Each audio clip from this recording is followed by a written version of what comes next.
अरे उसमें कमियां घरौनी मिल रही है, सबको अधिकार मिल रहा है, लड़ाई झगड़े अरे ऐसा नहीं है, ये तो अच्छी अभी सुन लीजिए क्या दिक्कत है।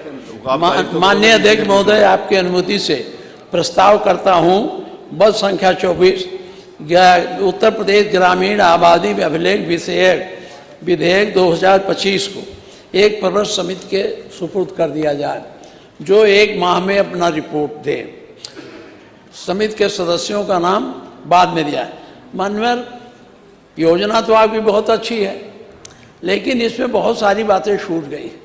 घिरौनी से तो आपने इसमें आबादी देखा है, आबादी का आपने ड्रोन से सर्वे कराया और उसी हिसाब से आपने आबादी बनाई, लेकिन आबादी से सटे जो भूखंड हैं जिसमें लोगों को घर बने हैं उसमें आपने घिरौनी चलाई?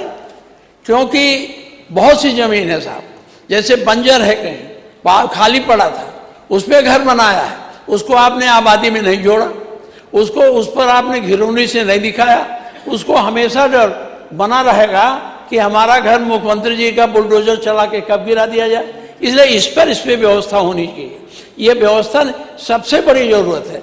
ग्रामीण आबादी जो पता नहीं किस वर्ष से वो है, अंग्रेजों के काल से, उसमें बढ़ोतरी नहीं की गई। गांव बढ़ता गया, घर बनता गया, लेकिन आपके कागज में वो आबादी नहीं दर्ज की गई, वो जमीन की जमीन वैसी रह गई।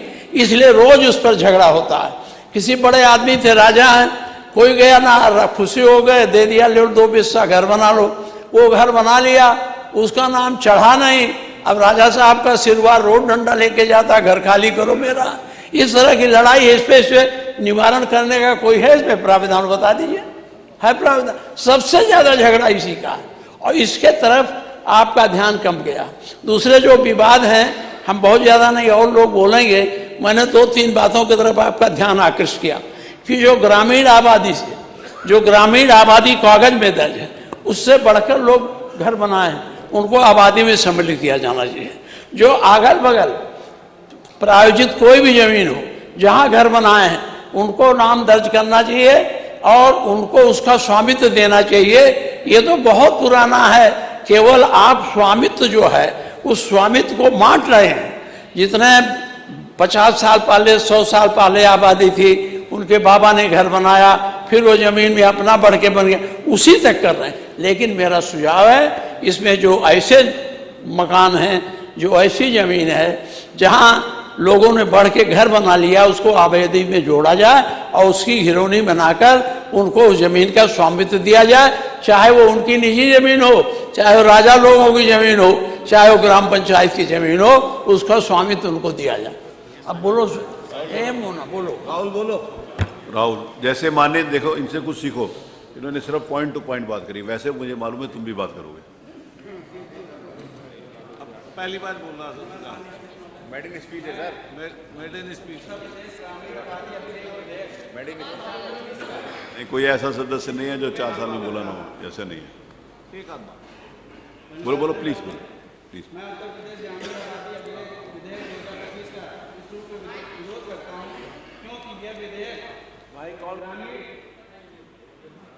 तो ऑन ऊपर से करेंगे भाई, करो ऑन। अधिकार छीनने की आशंका पैदा करता है। नहीं, उधर चालू हो रहा। माननीय अध्यक्ष महोदय, इस विधेयक में आबादी सर्वेक्षण, अभिलेख तैयार करने, आपत्ति निस्तारण, नामांतरण और नियमावली जारी करने की अत्यधिक शक्तियां प्रशासन को दे दी गई है, लेकिन जन सुनवाई, अपील और स्वतंत्र समीक्षा के ठोस प्रावधान स्पष्ट रूप से नहीं रखे गए हैं। यह स्थिति मनमाने निर्णयों का रास्ता खोलती है। माननीय अध्यक्ष जी, मेरे विधानसभा क्षेत्र हरचंदपुर व बछरावा के गांव में आज भी ऐसी स्थिति बनी है कि लोग 30-40 वर्षों से आबादी की जमीन पर रह रहे हैं, लेकिन अभिलेखों में नाम दर्ज नहीं है। कहीं कहीं तो सर्वे पुराने नक्शों के आधार पर हुआ है, जैसे कि विधानसभा हरचंदपुर में गुनावर, नेवाजगंज, सताव, खीरो, नियस्ता जैसे, और बछरावा में ब्लॉक अमावा, नरई, बावन बल्ला बुजुर्ग और महाराजगंज जैसे वहाँ के प्रभावशाली व जमीन कब्जा करने वाले लोगों ने गरीबों की जमीनों को अपने नाम दर्ज कराने की कोशिश की है।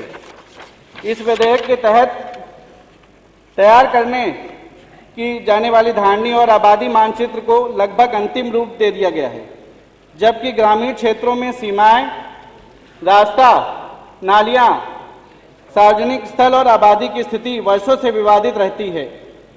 बिना ग्राम सभा की अनिवार्य सहमति के ऐसा सर्वेक्षण ग्रामीण समाज में अशांति और मुकदमों की बाढ़ ला सकता है।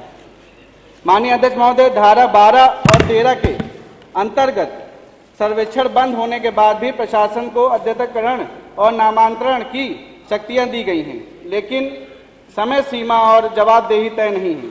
इससे गरीब और अशिक्षित ग्रामीण नागरिक वर्षों का दफ्तरों के चक्कर काटने को मजबूर होंगे। सबसे गंभीर चिंता यह है कि नियमावली और निर्देश जारी करने की खुली छूट सरकार को दी गई है, जिससे भविष्य में बिना सदन की सहमति के ऐसे नियम लाए जा सकते हैं जो ग्रामीण के आवासीय अधिकारों को कमजोर कर दें। माननीय अध्यक्ष महोदय, ग्रामीण आबादी अभिलेख कोई साधारण प्रशासनिक प्रक्रिया नहीं, बल्कि घर, जमीन और सम्मान से जुड़ा विषय है। इस विधेयक को वर्तमान में पारित करना जल्दबाजी और जोखिम भरा होगा। हरचंदपुर ही नहीं, प्रदेश के अधिकांश क्षेत्रों की यही सच्चाई है। इसलिए इस विधेयक को वर्तमान रूप में पारित करना ग्रामीण जनता के साथ अन्याय होगा। अतः मैं मांग करता हूं कि या तो इस विधेयक को वापस लिया जाए अथवा इसे प्रवर समिति को भेजकर व्यापक सुधार के बाद ही सदन में लाया जाए। धन्यवाद। एक बात आपने कही राहुल जी कि बहुत वर्षों से, कान में लगा लो, आपने एक बात कही कि बहुत वर्षों से विवाद होता था, तो विवाद को सुलटाने के लिए तो लाए हैं। अब खुद मान लो कि विवाद होता था तो फिर उसके बाद आगे क्यों ना हो। नहीं, आपने ये बोला ना, गवर्नमेंट्स जो भी होती हैं, गवर्नमेंट पब्लिक के इंटरेस्ट के लिए होती हैं, गवर्नमेंट पब्लिक के अगेंस्ट में नहीं होती। आपने कहा कि बरसों से इसके ऊपर विवाद होता था, विवाद के कारण ही तो लाए हैं। हाउस में लाना जरूरी था ना। अरे आप बताओ ना, किसी को, चलो कोई बात नहीं, बैठो। ठीक है, आगे थैंक यू। अगले स्पीकर कौन है? श्री संग्राम सिंह। आप भी उसी के ऊपर बोलिए, पॉइंट के ऊपर। कोई जो भी बोलना चाहता बोले, सबको मैं कर दूंगा। और इसमें से जिन लोगों के नाम है, एक दो लोगों को मैं बुलाऊंगा भी। बोलो बोलो। बहुत अच्छी, धन्यवाद अध्यक्ष महोदय। अच्छा बोलो। आपने उत्तर प्रदेश ग्रामीण आबादी अभिलेख विधेयक 2025 के संशोधन प्रस्ताव पर बोलने का मौका दिया। मान्यवर, हमारा जनपद बलिया 4 नदियों से घिरा हुआ है।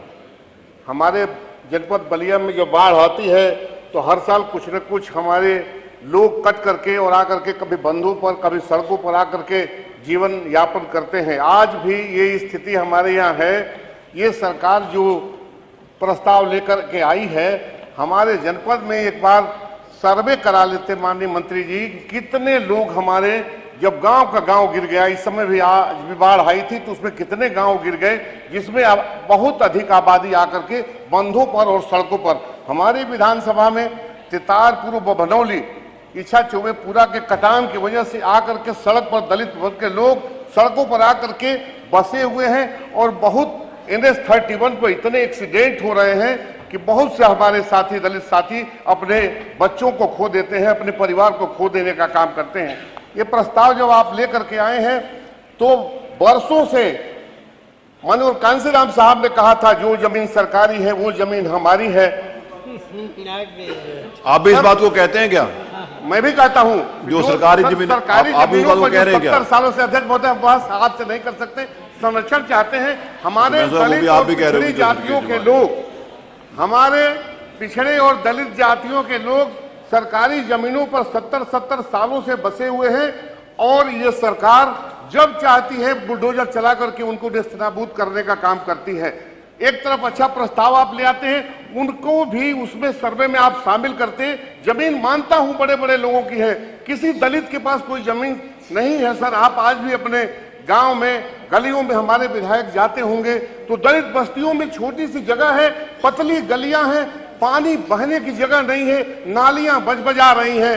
हम इस सरकार से चाहते थे इस प्रस्ताव के साथ साथ उन गरीबों के पानी निकलने की व्यवस्था, और पानी कहां जाए, वो उनके पास जमीन नहीं है जो वो जमीन पर जाकर के और पानी निकास कर सके। हम चाहते हैं, हम गांव में जाते हैं तो चाहते हैं कि ये पानी निकल करके हमारे जो लोग हैं बिल पे बिल, उन गंदे नालियों वो पंचायती राज में बोलेगा, ये बिल पर बोलेगा, नाली साफ करने का बिल नहीं है। ये इसीलिए मैंने ग्रामीण कहा विषय पर आबादी की बोलिए। चिंता अगर ये सरकार करती है तो निश्चित रूप से मैं ये बात